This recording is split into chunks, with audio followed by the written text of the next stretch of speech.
Hablemos de un tema que es, bueno, súper complejo y que casi siempre está lleno de confusión y opiniones muy fuertes.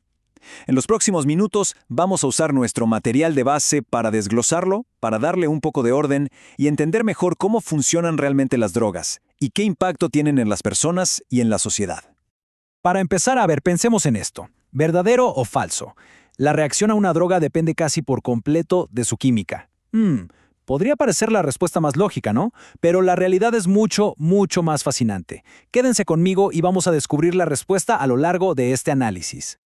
Ok, para empezar a desenredar este tema, lo primero es dar un paso atrás. Hay que ampliar la mirada. Para entender de verdad las drogas, tenemos que ver cómo encajan en el mundo. No están aisladas en un laboratorio.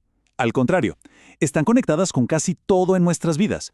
Y esto lo demuestra perfectamente. Las drogas no son solo un tema biológico o médico. Para nada. Están metidas en nuestro sistema legal, en la economía, en la cultura, la política, hasta en la religión. Cada uno de estos ámbitos influye y es influenciado por el consumo de drogas, creando una red de conexiones súper compleja. Y esta frase me encanta, porque lo resume todo de una manera genial. La percepción sobre una droga es increíblemente subjetiva. La misma sustancia puede ser vista como una medicina que salva vidas, una herramienta espiritual o una amenaza para la sociedad.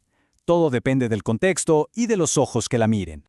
Bueno, para poder seguir avanzando y que todos estemos en la misma página, es clave poner algunas definiciones sobre la mesa. Tener un lenguaje claro es fundamental para entender la ciencia que hay detrás de todo esto. La base de todo esto es la farmacología. Suena un poco técnico, pero es simplemente la ciencia que nos ayuda a entender de forma objetiva qué hacen las drogas a nivel biológico. Es el punto de partida científico para todo lo que vamos a hablar. Ahora, una definición crucial. Ojo aquí, porque cuando se habla de abuso de drogas, el término no se define por la cantidad que se usa ni por la frecuencia. La palabra clave es consecuencias.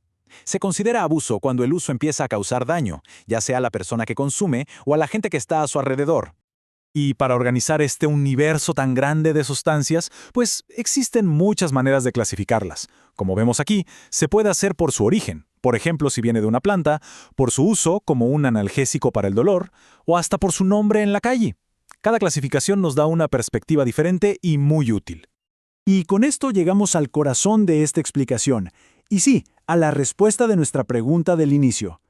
Para entender de verdad la experiencia de una droga, se necesita un modelo que vaya mucho más allá de la simple química.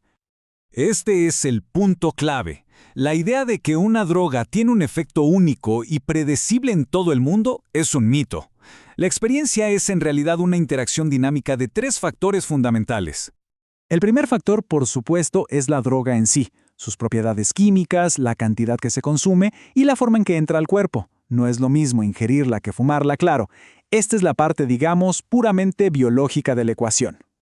Ahora, el segundo factor, la persona. Lo que en inglés se conoce como el set. Y esto es fascinante, porque no se trata solo de la genética o la edad. Aquí entra en juego la psicología.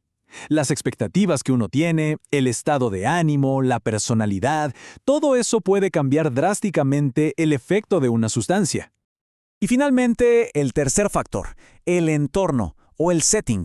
El lugar donde se consume la droga es importantísimo. ¿Es un ambiente tranquilo y seguro con amigos o un lugar desconocido y estresante? Incluso las leyes de la comunidad y la cultura del lugar moldean la experiencia. Miren, este testimonio de una investigación es el ejemplo perfecto de cómo el setting influye en la vida real.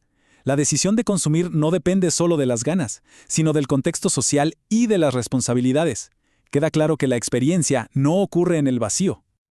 Ok, ahora que tenemos este modelo de tres factores en mente, vamos a ver un poco los números. ¿De qué escala de consumo estamos hablando? Para esto, nos basaremos en datos de la Encuesta Nacional sobre el Uso de Drogas y la Salud de Estados Unidos.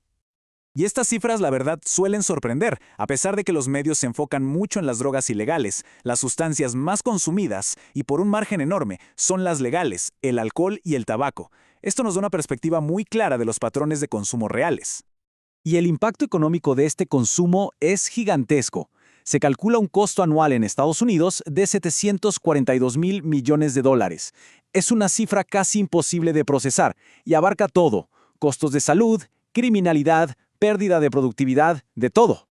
Entonces, para poder lidiar con estos costos y estos daños, los expertos necesitan una manera estándar de definir cuándo el consumo se vuelve problemático. Y aquí es donde entra en juego el Manual Diagnóstico y Estadístico de los Trastornos Mentales, el famoso DSM-5. Dos conceptos clave que maneja el DSM-5 son la tolerancia y la abstinencia. La tolerancia es fácil de entender, es cuando el cuerpo se acostumbra y se necesita cada vez más para sentir el mismo efecto. La abstinencia, o síndrome de abstinencia, es la reacción del cuerpo física y mental cuando se deja de consumir. Pero, y esto es súper importante, un diagnóstico clínico va mucho más allá de la tolerancia o la abstinencia. Se requiere un patrón de comportamiento, como vemos aquí, que demuestre un uso compulsivo que está afectando negativamente la vida de la persona, su trabajo, su casa, sus relaciones. Al final, todo se reduce al impacto funcional. Y así, volvemos al principio, pero con una visión completamente nueva. La reacción a una droga no es solo química, es una danza compleja entre la sustancia, la persona y su mundo. Sabiendo esto, la gran pregunta es ¿cómo deberíamos abordar las soluciones? Porque si algo queda claro, es que un enfoque único para todos simplemente no va a funcionar. Y ese es el verdadero desafío sobre el que vale la pena reflexionar.